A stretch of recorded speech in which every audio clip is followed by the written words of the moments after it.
Kami mengucap syukur Tuhan. Terima kasih buat segalanya Tuhan. Terima kasih buat anugerah-Mu yang sempurna. Kau telah mati buat dosa-dosa kami dan pelanggaran kami. Dan kami bersyukur Tuhan, Kau izinkan kami tinggal di dalam rencana-Mu yang sempurna. Dan pimpin kami Tuhan masuk di dalam kehendak-Mu lebih dalam lagi. Terpujilah nama-Mu Tuhan Yesus. Dalam nama Tuhan Yesus Kristus kami berdoa, Kau dipersilahkan bekerja di tempat ini Roh Kudus. Engkau ditinggikan di tempat ini Roh Kudus, berbicaralah. Dalam nama Tuhan Yesus Kristus kami berdoa dan mengucap syukur. Haleluya. Amin.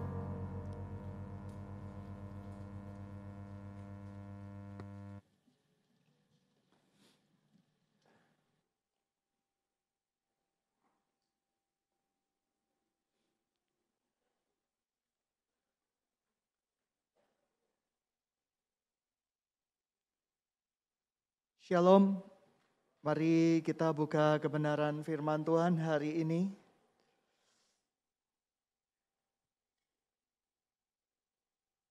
Di dalam Keluaran 13. Promised Land, tanah yang dijanjikan. Keluaran 13 ayat 17. Setelah Firaun membiarkan bangsa itu pergi, Allah tidak menuntun mereka melalui jalan ke negeri orang Filistin.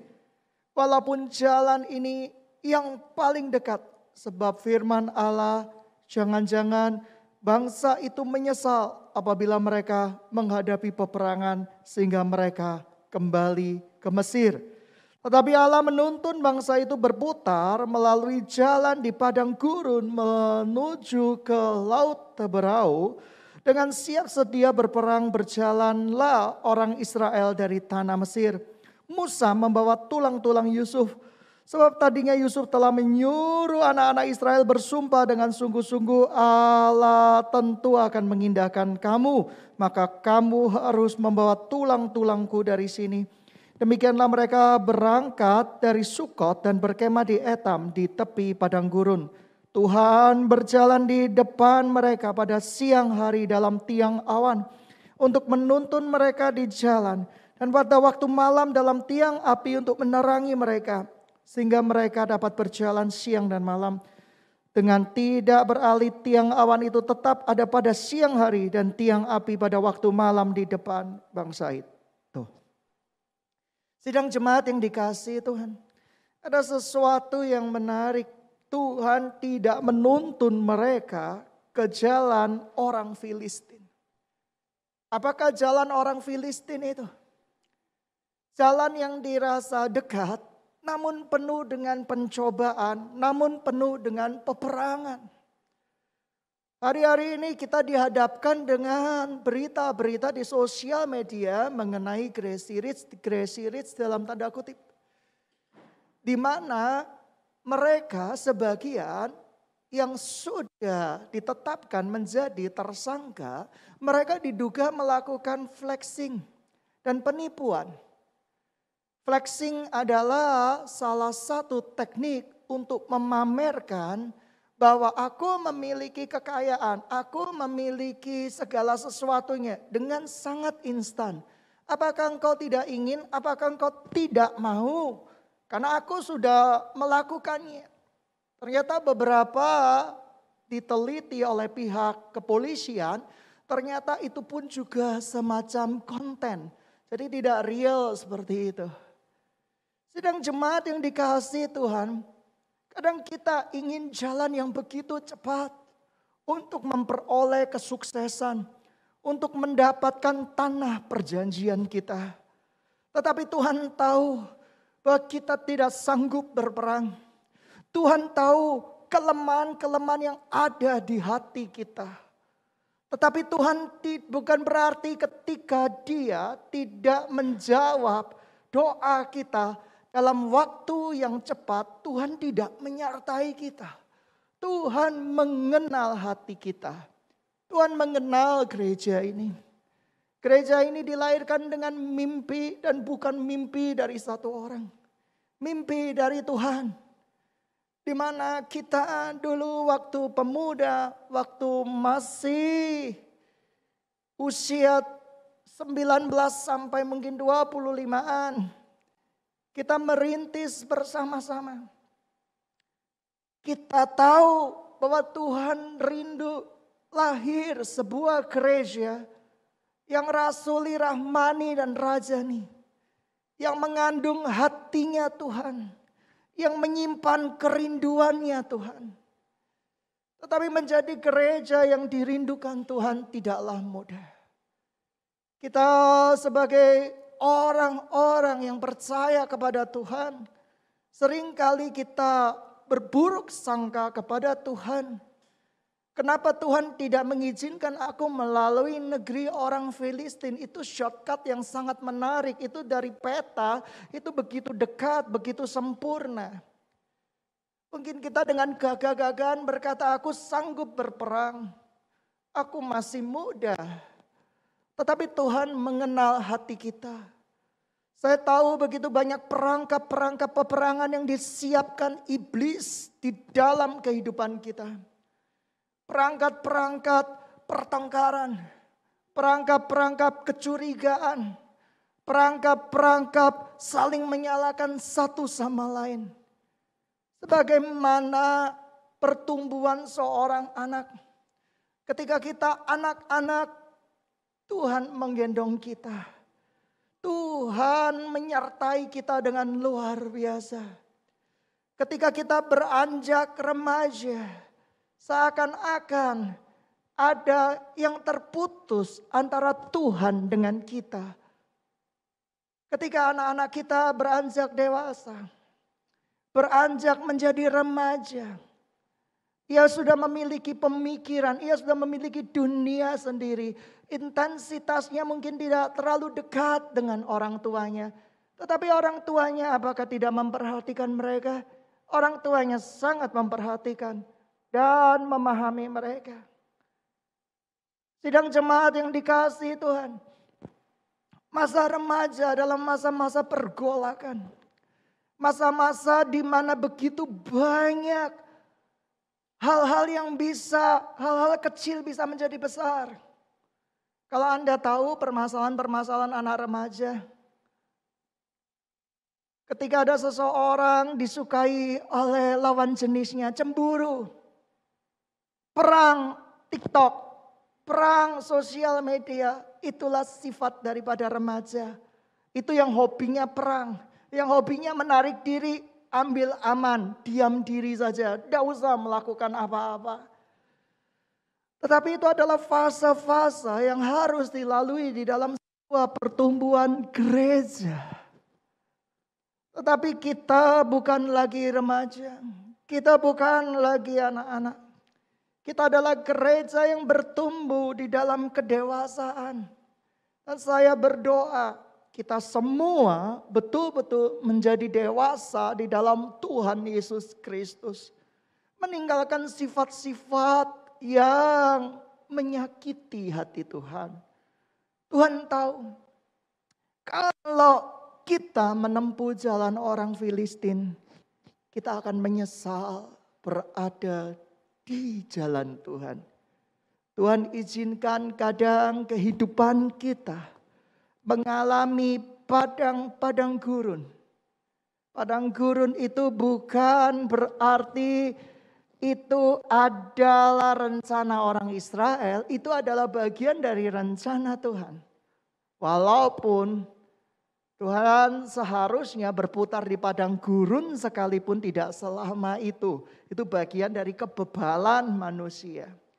Tapi rencana Tuhan begitu indah. Dia tahu Bapak Ibu, saudara-saudara sering mengalami peperangan. Ketika memimpin sebuah jemaat, tidaklah mudah. Kita adalah gereja, bukan kumpulan orang kudus. Kita ini semuanya pendosa besar, penipu, penzina, pemabuk mungkin. Kita adalah kumpulan gereja yang dipanggil Tuhan untuk mengalami transformasi dari gelap menuju terangnya yang ajaib. Oleh karena itu jangan sampai ada pelayan-pelayan yang menyamar sebagai pelayan Tuhan. Mendekati perempuan-perempuan, menyapa tiap malam, hello apa kabar, aku bersamamu, I'm with you. Tetapi di otaknya kepingin tidur bareng dengan perempuan itu. Dan saya masih menemukannya. Begitu banyak orang-orang yang menyamar sebagai pelayan, yang punya manipulasi, yang berkata itu cuma adik tapi jamah-jamah. Adik tapi rangkul-rangkul. Sidang jemaat yang dikasih Tuhan, orang-orang seperti ini jikalau tidak bertobat, maka api murka Tuhan bisa ada padanya. Karena pelayanan bukan dibuat main-main. Pelayan adalah di mana mempersembahkan tubuh sebagai mezbah yang berkenan di hadapan Tuhan. Dan seringkali orang-orang tersebut mengamati IG, mengamati TikTok. Dipelajari dulu calon korbannya, kelemahannya apa, kesukaannya apa. Lalu berlagak seperti kakak rohani yang baik, sebenarnya monster penjahat kelamin yang mematikan. Dia berusaha untuk mencari lawan jenisnya dengan tipu daya, dengan bujuk rayu. Dan saya peringatkan jikalau Anda tidak bertobat, Anda akan mengalami murka Tuhan. Dan itu tidak lama. Sidang jemaat yang dikasihi Tuhan, gereja adalah transform. Dari gelap menuju terang yang ajaib. Gereja yang tidak pakai fake manipulasi. Hari-hari ini kami dikejutkan gereja yang begitu besar. Di Aussie. Beritanya di mana-mana, di mana gembala sidangnya melakukan pelecehan seksual. Memakai obat-obatan terlarang. Melakukan manipulasi. Hati saya begitu hancur dan sedih. Karena itu adalah salah satu kiblat gereja waktu saya masih remaja. Betapa menyedihkan hati Tuhan, betapa kita semua tidak rentan. Begitu rentannya kita dengan bahaya dosa yang bisa merusak gereja Tuhan. Berdoalah buat saya agar saya tetap teguh berdiri dengan hati yang murni. Karena pencobaan selalu ada. Tetapi hati yang mau menjadi mezbah harus selalu terbakar setiap waktu di hadapan Tuhan.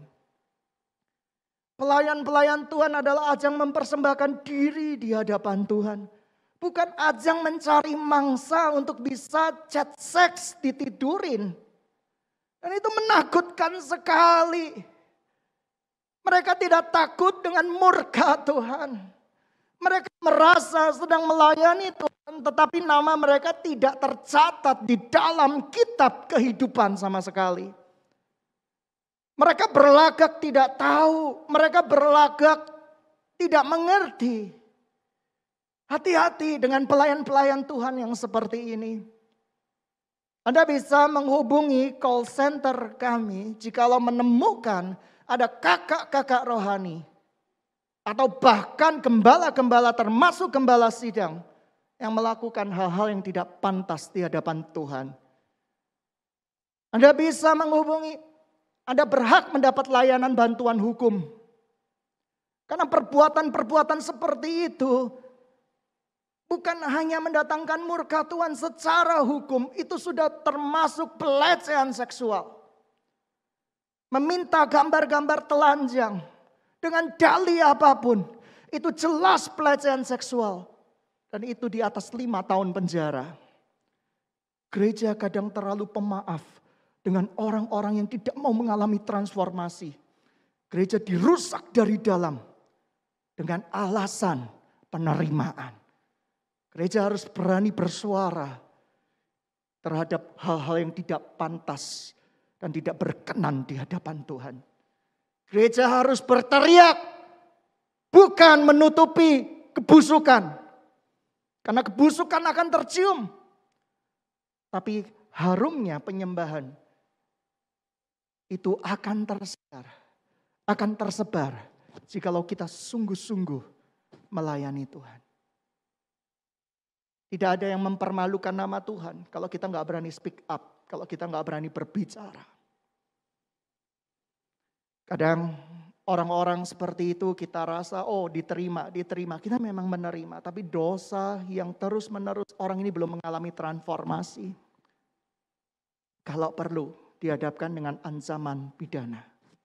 Kalau perlu. Kok gereja nggak punya kasih? Tangan yang mendidik, pukulan yang nyata lebih baik daripada kasih yang berpura-pura. Kita bukan seorang yang suci. Saya bukan seorang yang suci. Saya pendosa, bahkan mungkin lebih besar daripada kalian semua.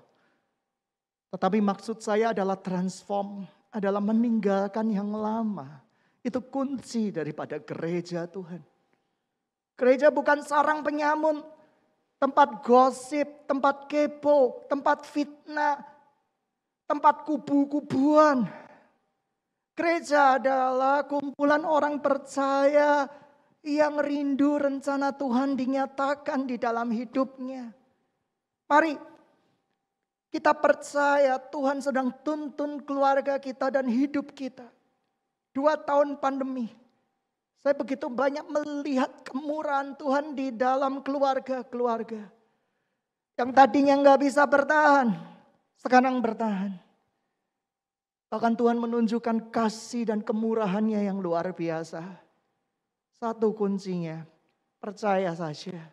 Satu kuncinya, setia saja. Satu kuncinya, letakkan semua hati dan pengharapanmu di hadapan Tuhan. Sidang jemaat yang dikasihi Tuhan.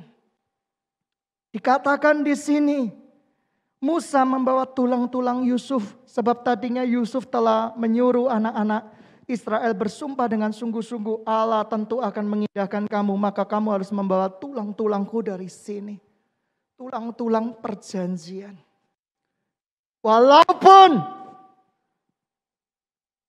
pengurus meninggal, siapapun meninggal, gembala meninggal, perjanjian Tuhan tetap abadi.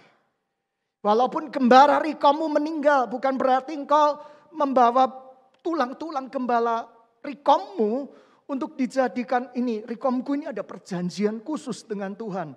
Ya, jadi dibawa kemana-mana, bukan seperti itu juga. Tetapi janji Tuhan akan digenapi sekalipun generasi sebelumnya telah tiada.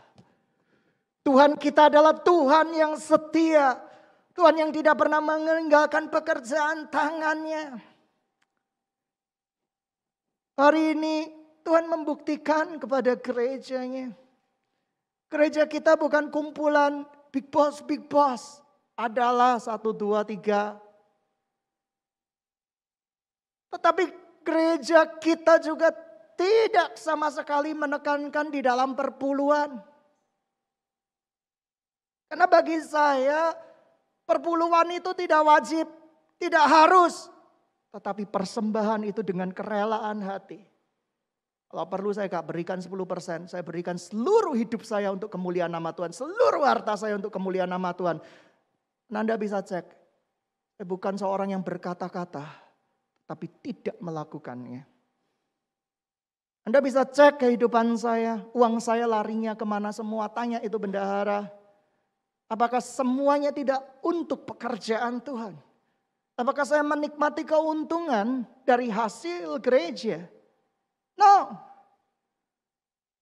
Saya sering kali mempersembahkan hidup saya karena bagi saya tidak ada kewajiban apapun ketika saya dibebaskan oleh Tuhan. Tetapi saya mencintai Tuhan. Saya mencintai gereja ini. Gereja ini perlu bertumbuh dan maju. Ini hidup saya, ini harta saya, pakailah. Saya kadang terlalu sungkan ketika ada orang-orang yang bertanya kepada saya, bolehkah kita mau membeli LED Tron? Bolehkah ada yang kasih brosur untuk yang menyumbang? Dengan berat hati, ya udahlah. Kalau perlu gak usah lah. Nanti saya pikirkan sendiri caranya. Karena bagi saya pribadi, Allahku adalah Allah yang memberikan jalan keluar. Allahku adalah Allah yang mencukupi kebutuhanku menurut kekayaan kemuliaan hikmat-Nya. Dan sekalipun aku tidak gentar dengan apapun juga. Sidang jemaat yang dikasihi Tuhan. 17 sebelumnya adalah masa-masa rawan depresi. Masa remaja adalah masa peralihan menjadi dewasa dan itu rawan depresi. Mencari-cari jati diri. Meraba-raba arah kegerakan. Kalau Anda tanya kepada anak-anak usia di bawah 17 tahun. Cita-cita mau jadi apa? Rata-rata jadi dokter. Kalau semuanya rata-rata jadi dokter, siapa pasiennya? Cita-citamu apa? Dokter. Cita-citamu apa? Itu. Bahkan mungkin karena terkenal Gracie Rich sekarang. Cita-citamu apa? Gracie Rich. Cita-citamu apa? Gereja yang harus memiliki tujuan di hadapan Tuhan. Gereja adalah kita semua. Berapa lama lagi kita mencari-cari. Tapi saya percaya gereja yang menemukan tujuan yang pasti di hadapan Tuhan. Dia akan mengerjakan panggilannya dengan berlari. Sidang jemaat yang dikasihi Tuhan. Mari percayalah. Tuhan ajak kita jalan berputar untuk menghindari negeri orang Filistin. Walaupun itu shortcut yang menarik. Karena Tuhan tahu kelemahan kita. Tuhan tahu air mata kita. Tuhan tahu mungkin gerejanya pandai berkoar-koar aja. Ayo peperangan rohani. Ayo peperangan rohani. Aku lawan ribuan iblis. Satu iblis datang. Pocong lompat-lompat lari. Dulu kita latihan pendoaan. Latihan pendoa gagah-gagahan. Iblis keluar kamu. Aku percaya. Ada penampakan sedikit saja sudah gemeteran. Oh Yesusku. Satu penampakan loh. Bisa kayak ketakutan sama sekali. Berpegangan tangan sambil gemetar. Bergetar-getar. Tuhan tahu kita cuma pandai action aja. Mak-mak di sosial media. Dalam tanda kutip bahasa Ibraninya bacot. Itu kasar kan? Ngomongnya kemana-mana. Tetapi begitu diciduk polisi menjadi mak yang manis sedunia. Sidang jemaat yang dikasihi oleh Tuhan. Tuhan tahu kita pandai berkoar-koar saja. Tapi hati kita belum dibentuk. Jadi Tuhan tahu sama bangsa Israel. No. Tidak usah ke negeri orang Filistin. Nanti kamu akan kalah. Tapi Tuhan kita adalah Tuhan yang memegang perjanjian. Keluaran 14. Berfirmanlah Tuhan kepada Musa. Katakanlah kepada orang Israel supaya mereka balik kembali dan berkemah di depan Pin Hariot. Antara Mikol dan laut. Tepat di depan Baal Sifon berkemahlah kamu di tepi laut. Maka Firaun akan berkata tentang orang Israel. Mereka telah sesat di negeri ini. Padang gurun telah mengurung mereka. Aku akan mengeraskan hati Firaun sehingga ia mengejar mereka. Dan terhadap Firaun dan seluruh pasukannya. Aku akan menyatakan kemuliaanku. Sehingga orang Mesir mengetahui bahwa akulah Tuhan. Lalu mereka berbuat demikian. Tuhan kadang izinkan masalah terjadi di dalam kehidupan kita. Saya punya masalah. Anda punya masalah. Setiap orang tidak ada yang tidak punya masalah. Orang yang tenang-tenang saja punya masalah. Gangguan tidur. Gangguan tidur itu juga masalah. Sidang jemaat yang dikasihi Tuhan. Tuhan berkata, aku akan mengeraskan Firaun. Siapa Firaun-Firaunmu? Masalah-masalahmu. Masalah-masalahmu itu akan semakin dibuat masalah. Tapi pada detik-detik terakhir Tuhan akan menyatakan kemuliaannya. Berapa banyak usahamu kepepet? Berapa banyak usahamu terdesak? pada detik-detik terakhir, Tuhan memberikan jalan keluar. Tuhan memberikan solusi. Tuhan memberikan jalan-jalan yang terbaik buat kehidupan kita. Tuhan dahsyat, Tuhan luar biasa. 5. Ketika diberitahu kepada Raja Mesir bahwa bangsa itu telah lari, malah berubahlah hati Firaun dan pegawai-pegawainya terhadap bangsa itu dan berkatalah mereka, apa yang telah kita perbuat ini? Bahwa kita membiarkan orang Israel pergi dari perbudakan kita. Masalah yang tadinya selesai, dibikin ruwet lagi.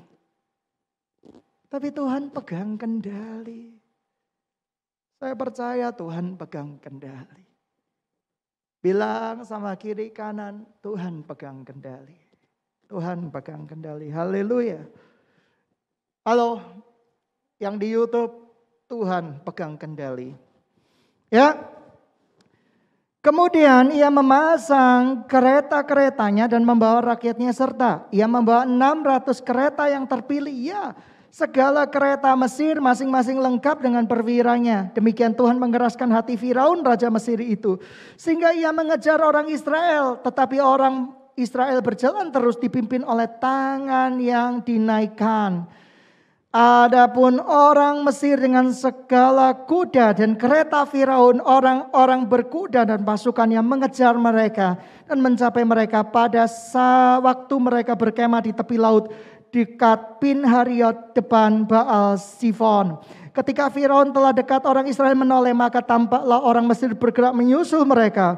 Lalu sangat ketakutanlah orang Israel dan mereka berseru-seru kepada Tuhan. Lucu orang Israel itu. Percaya, kadang gak percaya sama Tuhan. Dia berjalan menuju negeri perjanjian dengan tangan terangkat. Mudah bagi kita semua. Akhir zaman sudah dekat, antikristus mungkin datang. Mudah ketika di gereja Tuhan kita mengangkat tangan, kedua tangan kita. Haleluya, Tuhan dahsyat. Mungkin kita berbahasa roh. Laba. Anda gak mungkin berbahasa roh rugi, gak pernah.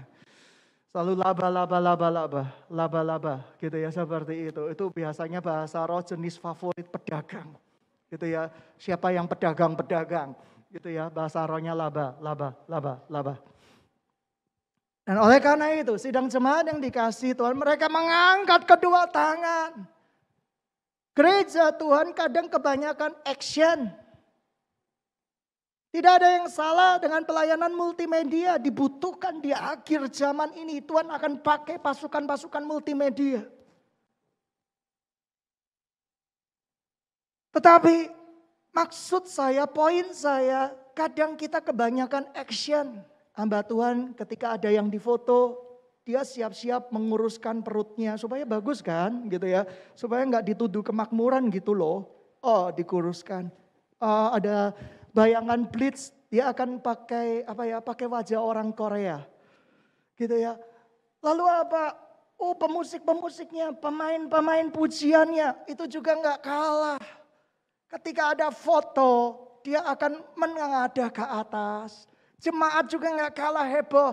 Ketika ada foto, dia akan pasang wajah berlutut dan berdoa.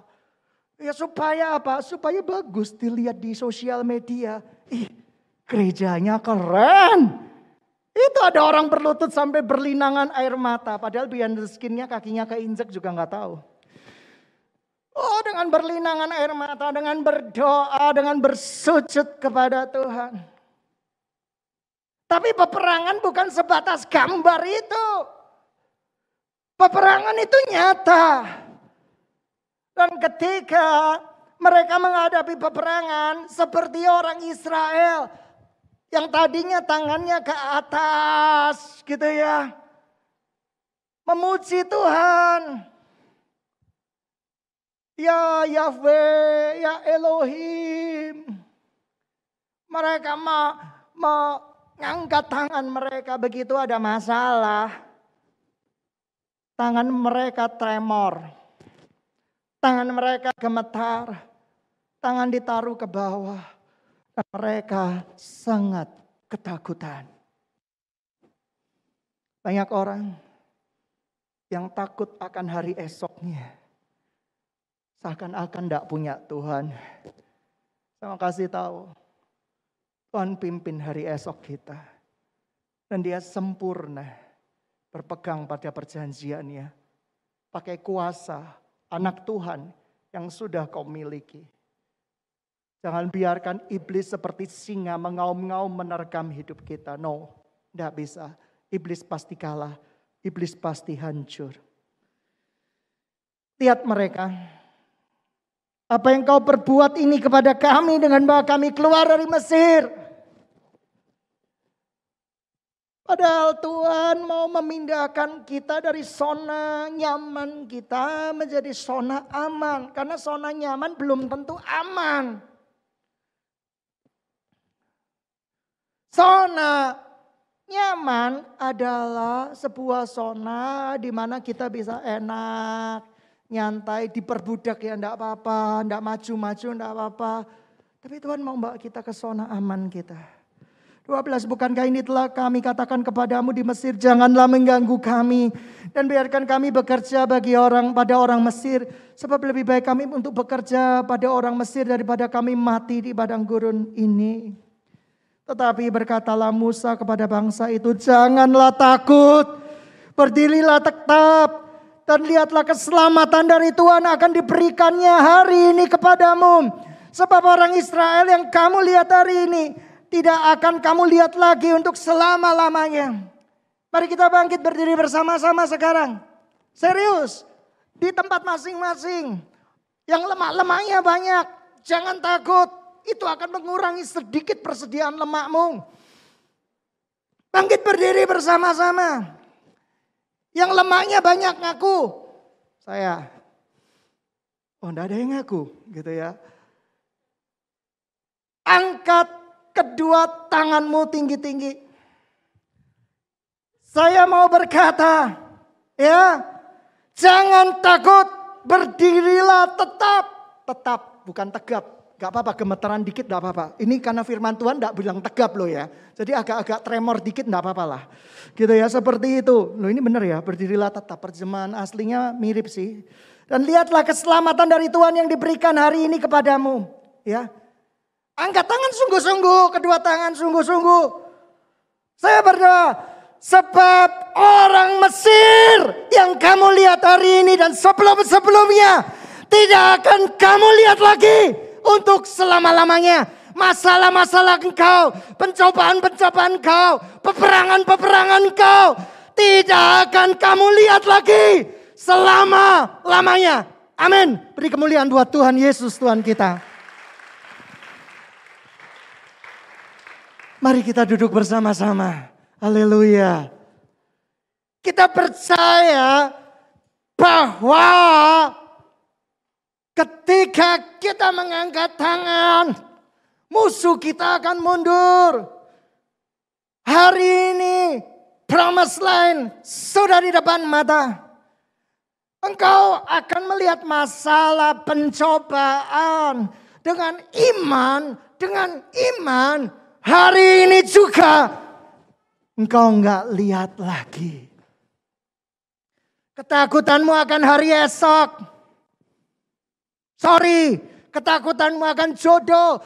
Ketakutanmu akan keturunan. No! Kamu gak akan lihat lagi. Sebab tahu apa? Tuhan menyertai kita. Haleluya. Tuhan menyertai kita. 14. Ini ayat favorit saya. Tuhan akan berperang untuk kamu. Dan kamu akan diam saja. Tenang, Tuhan yang perang. Selama kamu diam, tapi Tuhan suruh diam loh ya. Dulu saya menerjemahkan ayat favorit saya. Tuhan yang berperang, kamu nyantai saja. Ya kalau nyantai akhirnya. Yes, Tuhan perang oh. Makan pizza 1 meter, 1,5 meter gitu ya. Seperti itu, all you can eat. Udah Tuhan perang oh. Kamu pikir Tuhan itu siapa? Kamu diam. Pengertian diam itu tenang. Tinggal di dalam keadaanmu. Doa. Tuhan akan perang buat kamu. Musuhmu akan mundur waktu kita berseru di dalam nama Tuhan Yesus Kristus. 15. Berfirmanlah Tuhan kepada Musa, mengapa engkau berseru-seru demikian kepadaku? Katakanlah kepada orang Israel supaya mereka berangkat. Tuhan bilang, Musa, bolehlah. Ya, bolehlah. Engkau berkata, aku akan berperang dan itu akan terjadi. Izinkan orang-orang Israel diam dulu, mengambil sikap tenang. Tetapi ada masanya Tuhan memerintahkan kita untuk bertindak dengan iman.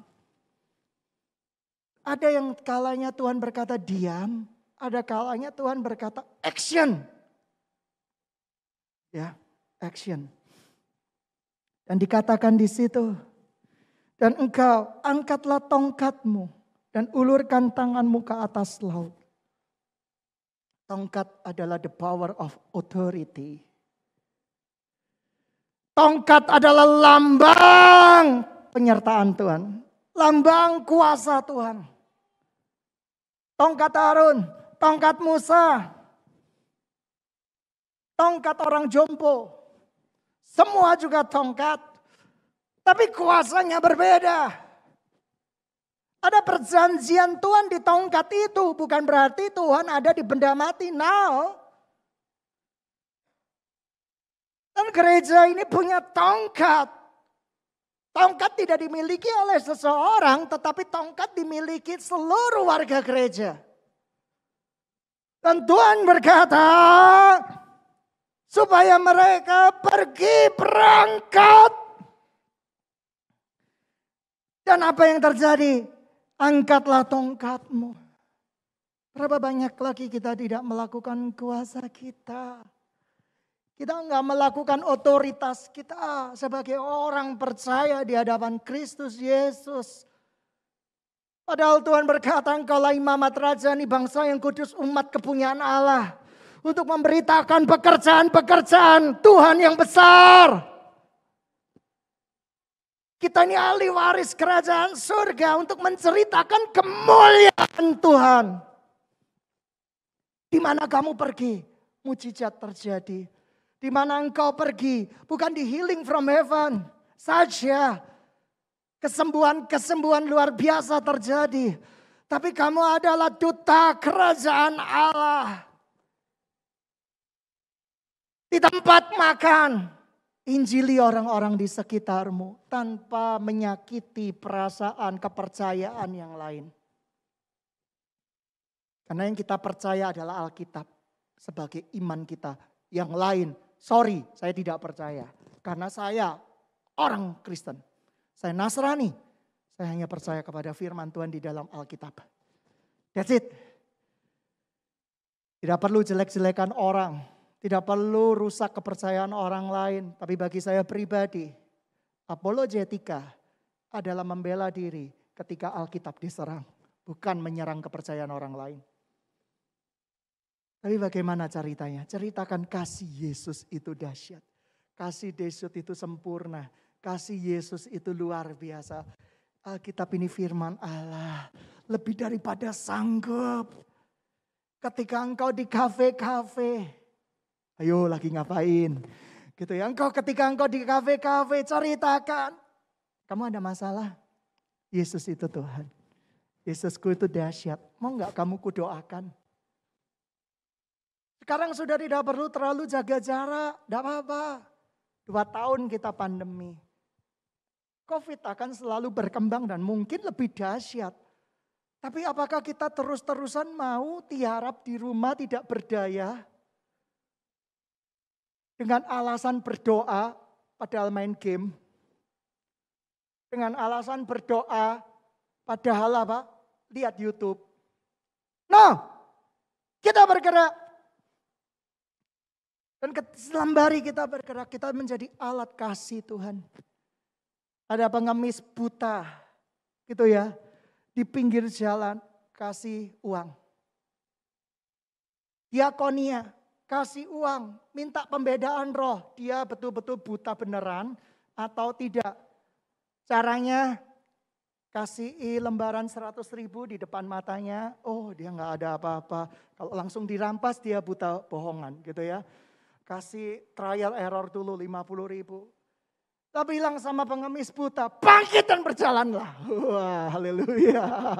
Dan ketika engkau bangkit dan berjalan, kameramen, haleluya, dia sudah bangkit dan berjalan. Ya Pak, ya ini banyak penginjil yang saya nggak bisa ngomong oleh. Antara judul depan dan dalamnya nggak ada realitanya. Kadang ilmu-ilmu clickbaitnya keterlaluan. Oh kan clickbait seperti itu. Haleluya, orang buta melihat hari ini.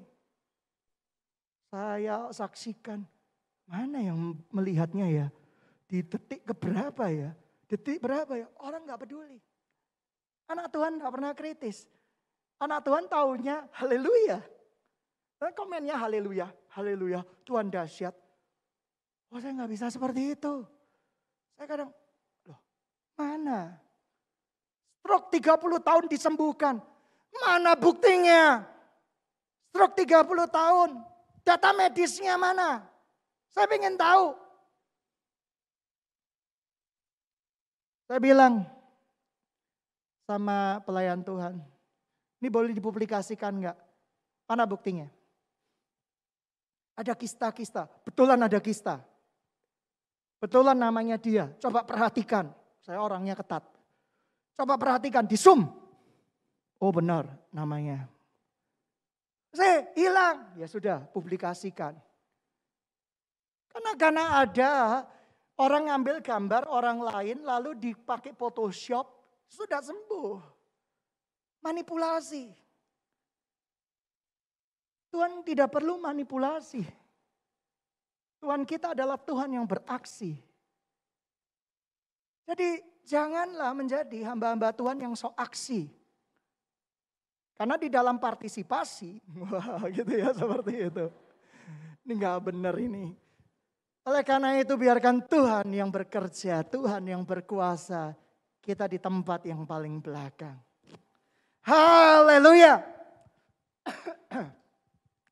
Maka orang Mesir akan mengetahui bahwa akulah Tuhan apabila aku memperlihatkan kemuliaanku kepada Firaun keretanya dan orang yang berkuda. Kemudian bergeraklah malaikat Allah. Haleluya.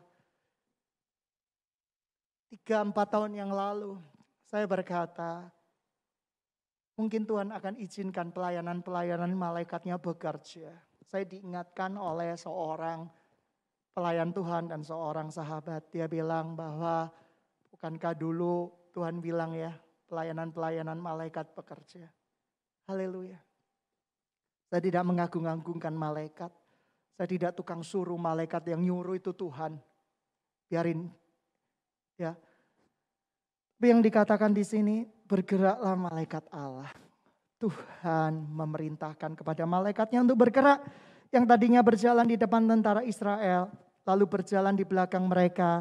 Dan tiang awan itu bergerak dari depan mereka, lalu berdiri di belakang mereka. Haleluya.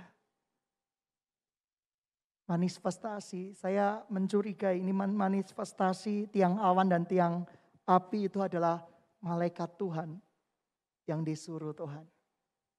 Haleluya. Demikianlah tiang itu berdiri di antara tentara orang Mesir dan tentara orang Israel. Oleh karena itu awan menimbulkan kegelapan. Maka malam itu lewat sehingga yang satu tidak dapat mendekati yang lain semalam-malaman itu. Luar biasa. Tuhan kadang bisa cover rumah kita. Kerusuhan Mei, begitu banyak kesaksian. Orang yang mau menjarah, gak kelihatan rumahnya. Karena ada awan gelap, karena ada malaikat. Memang gak semuanya, ada yang Tuhan izinkan masuk di dalam penganiayaan, itu suka-sukanya Tuhan. Tetapi yang jelas, Allah kita adalah Allah yang melindungi umatnya. Kalau Tuhan suruh kita dianiaya mati, itu prerogatifnya Tuhan. Saya gak bisa menolak, saya gak bisa memaksa. Tetapi kalau Tuhan berkata lindungi saya, Tuhan akan lindungi. Lindungi Anda, Tuhan akan lindungi.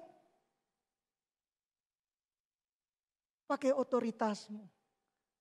Jika ada pelayan-pelayan yang menyamar jadi pelayan Tuhan, chat seks, macam-macam, pakai otoritas.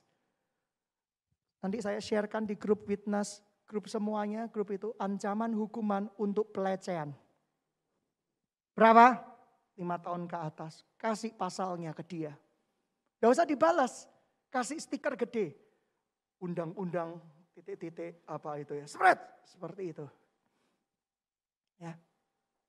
Menyentuh. Hati-hati loh ya. Menyentuh tanpa seizin orang. Apapun itu juga itu sudah pelecehan. Gak ada itu namanya sayang-sayangan. Otak mesum dibalut dengan seakan-akan melindungi, jahat itu.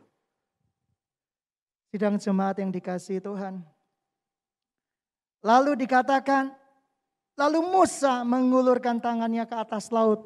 Semalam-malaman itu Tuhan menguakkan air laut dengan perantaran angin timur yang keras. Membuat laut itu menjadi tanah kering dan terbelahlah air itu semalam-malaman. Semalam-malaman. Tuhan suruh Musa berdoa. Mengangkat tangan semalam-malaman. Kita ngangkat tangan memuji nama Tuhan. Paling 1 menit, 2 menit tangan sudah encok semua. Setengah jam frozen shoulder. Pundaknya kaku. Iya kan? 2 jam. Kita kena apa? Kena terjepit.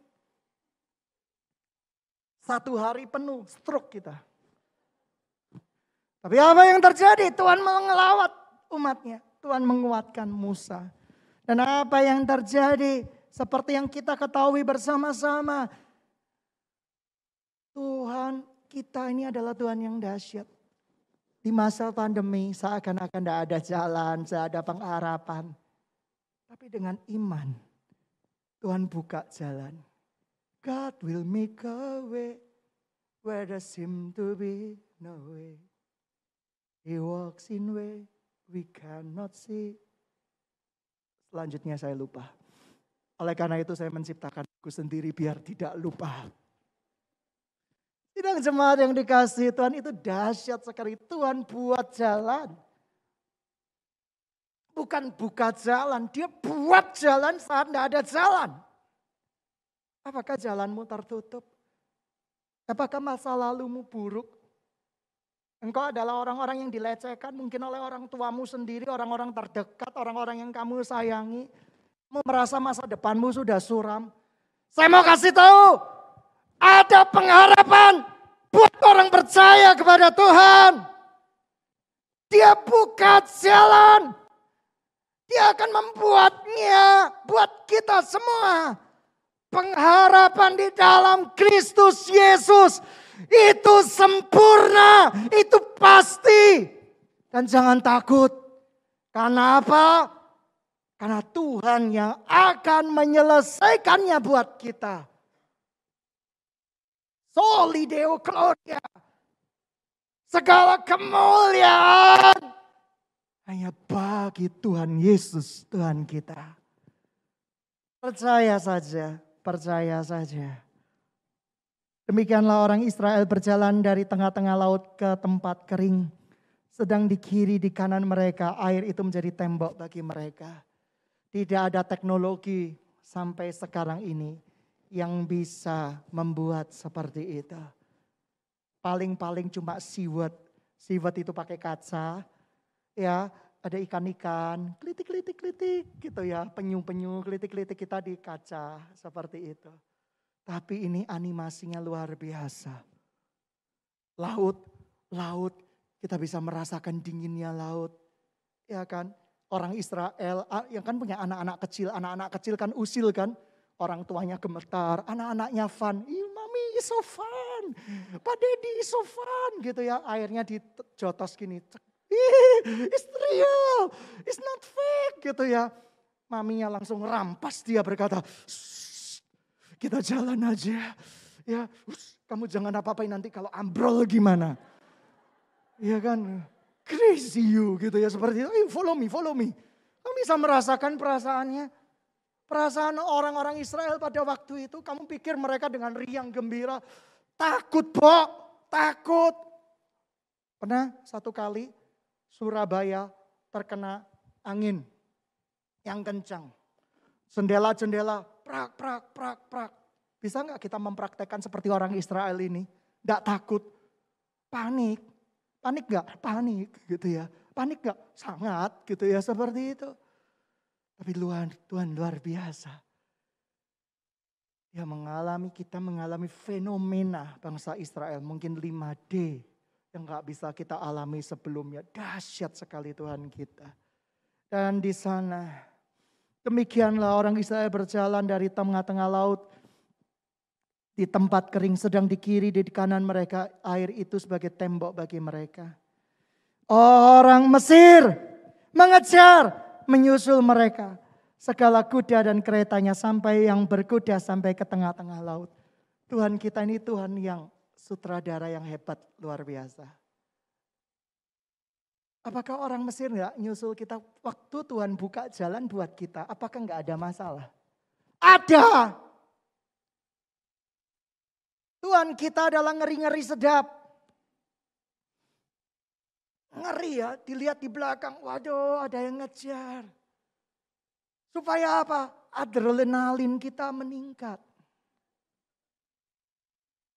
Siapa yang pernah ke Jatim Park mungkin naik yang saya nggak pernah mau. Karena saya terus terang, saya khawatir saya dipanggil Tuhan. Yang tiba-tiba dari atas dinaikkan ke bawah.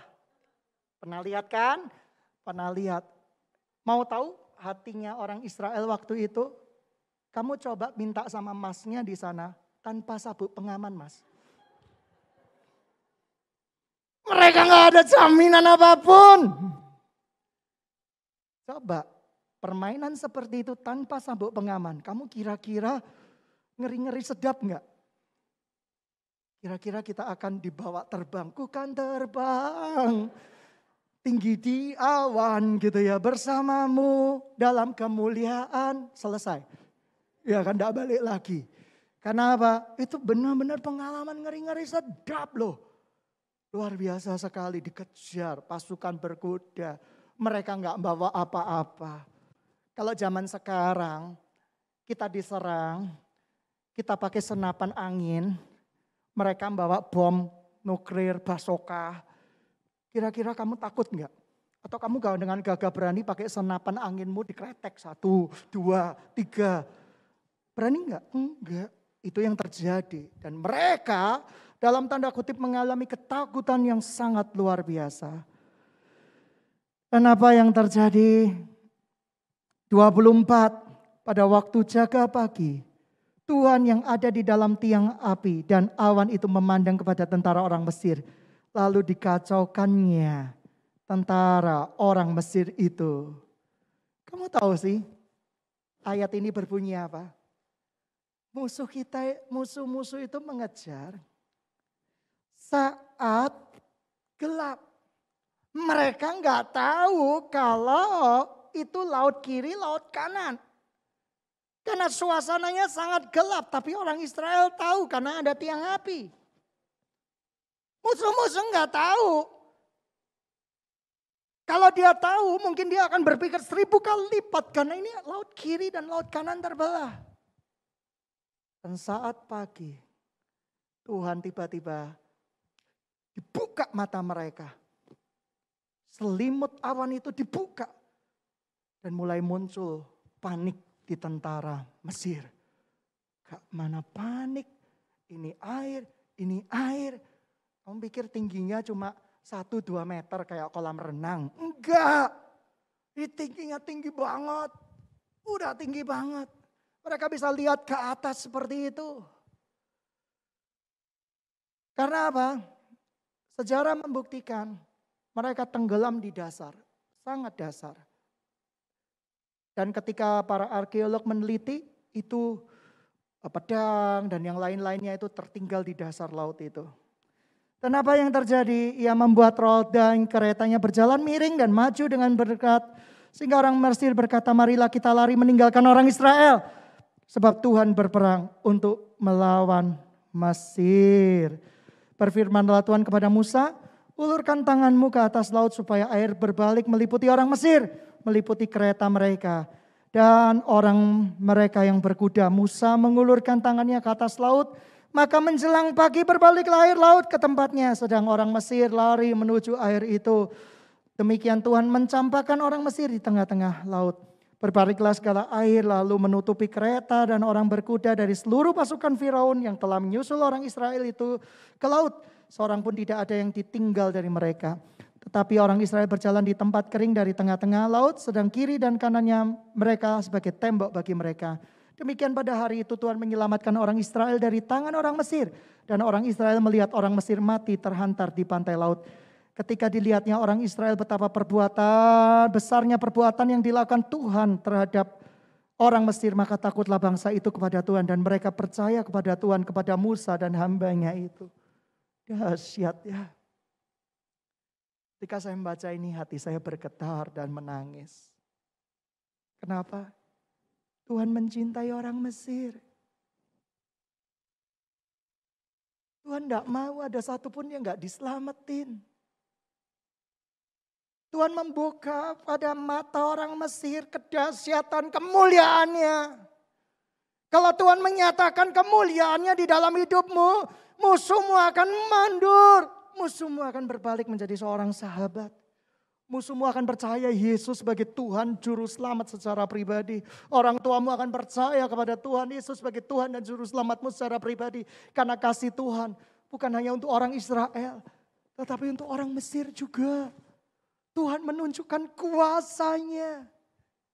Jangan mengeluh. Saya tahu itu susah, saya sendiri pun sering mengalami. Apakah hamba Tuhan tidak bisa mengalami tertekan? Oh, setiap malam saya tertekan. Apakah hamba Tuhan tidak bisa mengalami stres? Oh, tiap malam. Susah tidur? Ya. Tetapi saya selalu belajar meneguhkan hati saya di hadapan Tuhan. Tuhan teguhkan saya. Saya kalau berkhotbah dari hati sajalah. Dari apa yang dia alami tidak usah direkayasa lah. Saya doa 1 hari 5 jam, 10 jam fake banget gitu jadi orang. Tapi yang jelas Tuhan tahu segala kelemahan kita. Tuhan tahu segala yang kita miliki, bahkan hati kita.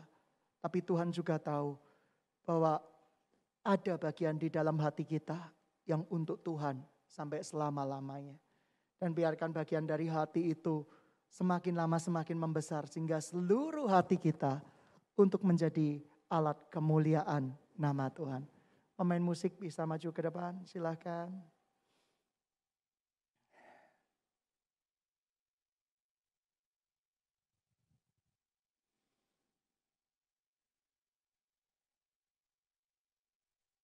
Kita bersiap-siap, kita percaya Yesus adalah Tuhan kita, kekuatan kita. Mari kita bangkit berdiri, semua sidang jemaat yang dikasihi Tuhan.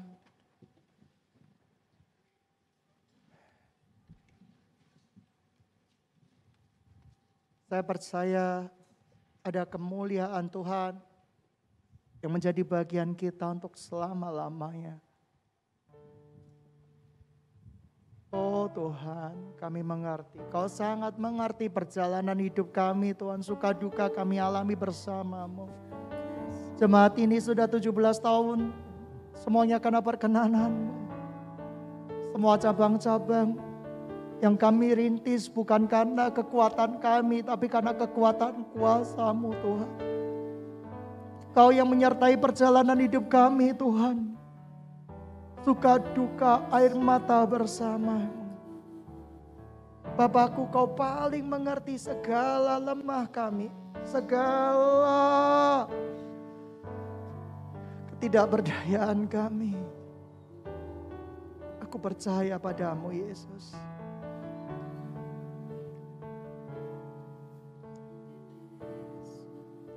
Bapakku, kau paling mengerti.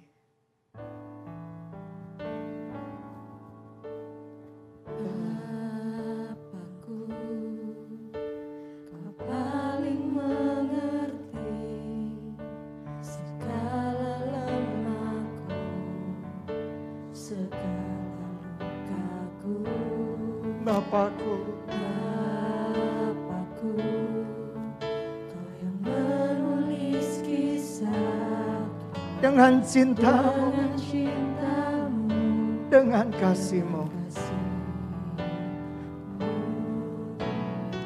Tawa dan air mata Ku jalani bersamamu.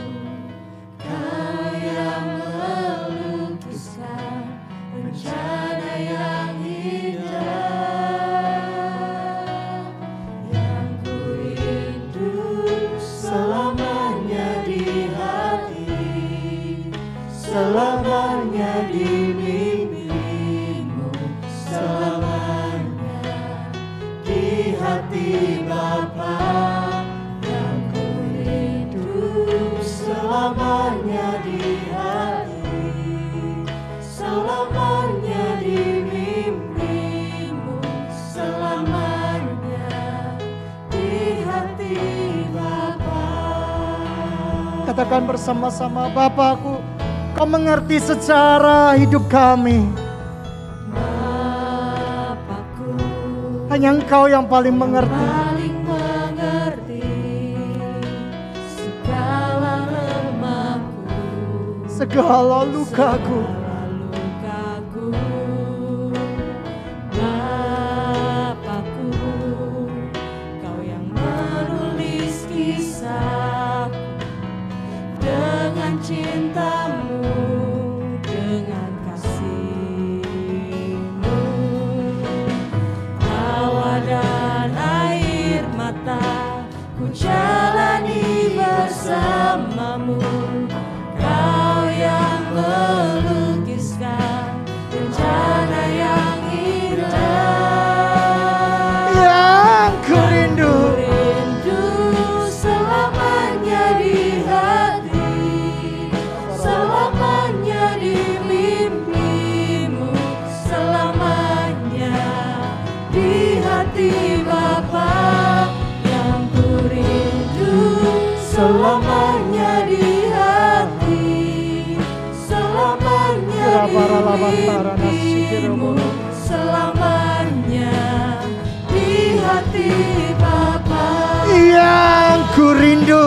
Yang ku rindu selamanya di hati, selamanya di mimpimu, selamanya di hati Bapa.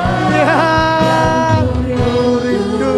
Selamanya di hati, selamanya di mimpimu, selamanya di hati Bapa.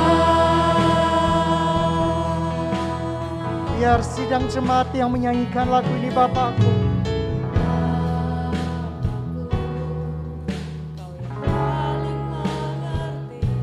segala kelemahan,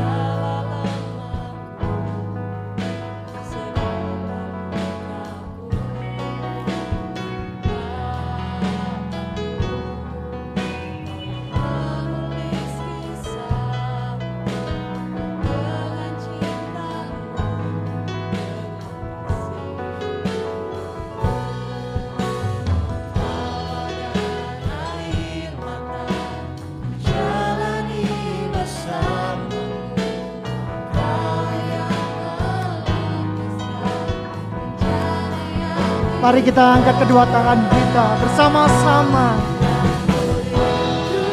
Selamanya di hati, selamanya di mimpimu, selamanya di hati Bapa. Yang ku rindu selamanya di hati, selamanya di mimpimu, selamanya di hati Bapa. Ku rindu selamanya di hati, selamanya di mimpimu. Kira-kira sekali di hati Bapa. Aku percaya Selamanya di hati, selamanya di mimpimu, selamanya di hati Bapa.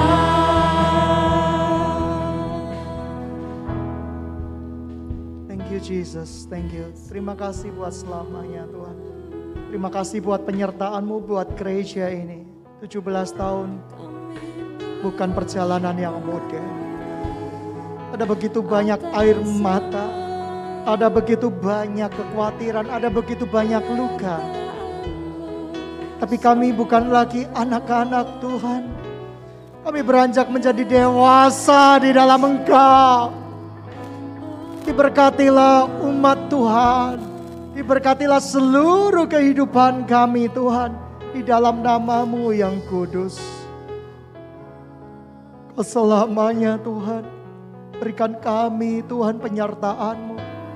Jangan pernah tinggalkan kami. Sampai selama-lamanya Yesusku. Terpujilah nama-Mu Tuhan. Terpujilah nama-Mu Yesus. Kau baik Tuhan Yesus.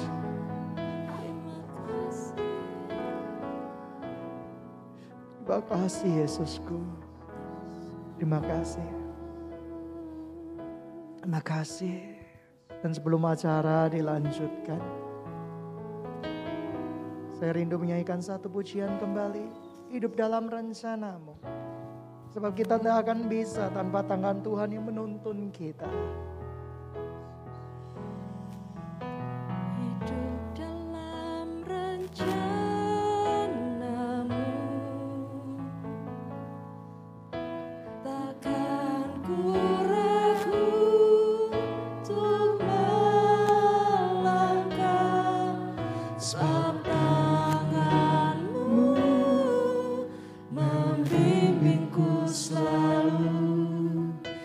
Jejak kaki-Mu menuntunku pada rindu-Mu. Pegang tanganku, genggam jemariku, jangan pernah Kau lepaskan. Hidup dalam rencana-Mu. Kami rindu Tuhan hidup dalam rencana-Mu. Hidup dalam rencana-Mu. Takkan ku ragu untuk melangkah. Takkan ku ragu untuk melangkah. Sebab tangan-Mu membimbingku selalu.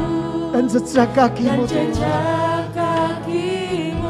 menuntunku pada rindu-Mu. Pegang tanganku, genggam jemariku, jangan pernah Kau lepaskan. takkan ku bisa berjalan sendiri tanpa Kau Tuhan yang selalu sertai. Yang hidup ini menjadi bejana yang siap Kau bentuk, siap Kau bentuk, yang siap Kau pakai. siap Kau pakai. Dalam cinta-Mu memuaskan aku, dalam rindu-Mu jadi tujuanku. Dekaplah aku, meteraikan aku, menjadi seperti api cinta-Mu. Takkan ku bisa. Saya persilakan worship Dia. Berjalan sendiri tanpa Engkau Tuhan, yang selalu sertai, biar hidup ini menjadi bejana. Siap Kau bentuk, siap Kau bakar, biarlah cintamu memuaskan aku, biarlah rindumu jadi tujuanku. Tetaplah aku, meteraikan aku. Sekali lagi saudara-saudara dikasih Tuhan, kita katakan kami tidak bisa Tuhan tanpa Engkau. Pegang tangan setiap kami Tuhan, dalam setiap kondisi kami, dalam setiap keadaan kami. Engkaulah yang menyertai setiap kami. Biar hidup ini menjadi bejana, yang siap Kau bentuk, yang siap Kau bakar, biarlah cintamu memuaskan aku, biarlah rindumu jadi tujuanku. Dekaplah aku, meteraikan aku, menjadi seperti api cintamu. Dekaplah setiap kami Tuhan, biarlah kami merasa aman di dalam cinta dan kasih-Mu, menjadi seperti api cintamu. Dekaplah aku, meteraikan aku, menjadi seperti api cintamu. Oh, mari kita ambil waktu sejenak. Mari kita berhubungan pribadi dengan Tuhan. Engkau yang menuntun kami, berserta kami.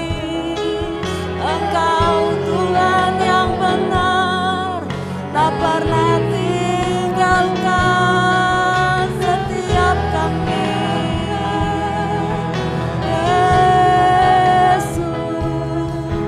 Kami bersyukur, kami bersyukur Tuhan,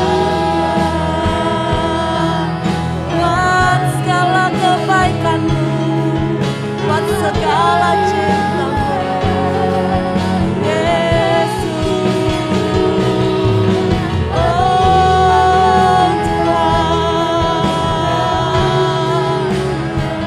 Engkau baik Tuhan. Oh, diagungkan nama-Mu Tuhan. Oh, Senaina ayat. Terima kasih Tuhan, terima kasih Tuhan. Engkau beserta kami, kami percaya. Oh, Yesus. Terima kasih Tuhan, terima kasih Tuhan. Haleluya Tuhan. Terima kasih Tuhan. Sungguh kami mengucap syukur Bapa. Engkau beserta dengan setiap kami, dalam setiap kondisi kami Tuhan. Meskipun seakan-akan musuh mengejar kami, tapi kami percaya Kau Tuhan yang tidak pernah meninggalkan setiap kami. Biarlah firman yang telah kami dengarkan boleh menguatkan, meneguhkan setiap kami. Biarlah kami Tuhan tidak lagi Tuhan memiliki ketakutan akan masa depan. Kami tidak lagi Tuhan kehilangan pengharapan kami. Tapi kami mau tetap berseru, kami mau tetap berharap kepada Engkau Juru Selamat kami yang hidup.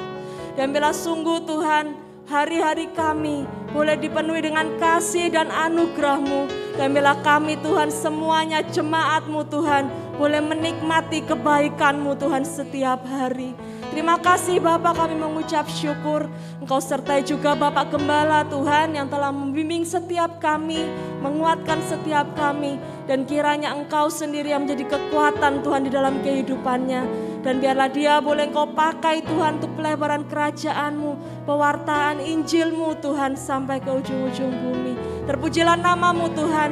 Kami akan lanjutkan acara kami sebentar lagi. Kiranya nama-Mu Tuhan terus dipermuliakan. Hanya dalam nama Tuhan Yesus Kristus kami berdoa. Haleluya. Amin.